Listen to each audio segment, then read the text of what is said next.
بسم اللہ الرحمن الرحیم۔ السلام علیکم۔ دفعہ نمبر 486 تعزیرات پاکستان۔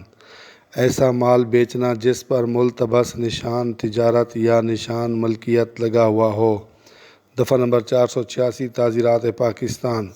جو کوئی شخص کوئی مال یا چیز جس پر کوئی ملتبس نشان تجارت یا نشان ملکیت چسپاں ہو یا لگایا ہوا ہو، یا کوئی صندوق یا کوئی خانہ بنڈل یا دوسرا ظرف جس میں مذکورہ سامان ہو جس پر ملتبس نشان تجارت یا نشان ملکیت چسپاں کیا گیا ہو یا لگایا گیا ہو، بیچے یا نمائش کرے یا بیچنے کی غرض سے یا تجارت یا صنعت کی کسی غرض سے اپنے قبضے میں رکھے تو اسے تا وقت کہ وہ یہ ثابت نہ کر دے: نمبر 1، معقول احتیاط کے کہ دفعہ ھذا کی خلاف ورزی میں جرم کا ارتکاب نہ ہو۔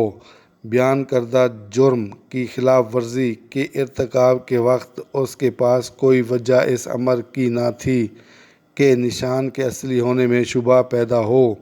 نمبر 2، مستغیث یا اس کی طرف سے کیے گئے مطالبہ پر اس نے ان لوگوں کی بابت جن سے اس نے مذکورہ مال یا اشیاء حاصل کی تھیں حتی الامکان پوری اطلاع دے دی تھی۔ نمبر 3، بصورت دیگر وہ بے قصور تھا۔ کسی ایک قسم کی سزائے قید اتنی مدت کے لیے دی جائے گی جو 1 سال تک ہو سکتی ہے، یا جرمانے کی سزا، یا دونوں سزائیں دی جائیں گی۔ ملتبس کے معنی: پوشیدہ، شک کیا گیا، کھوٹا، جعلی۔ غرض کے معنی: خواہش، فائدہ۔ معقول کے معنی: صحیح طور پر مناسب۔ چسپاں کرنا کے معنی: لگانا۔ ارتکاب کے معنی: کسی فعل کو مکمل کرنا یا تکمیل کرنا۔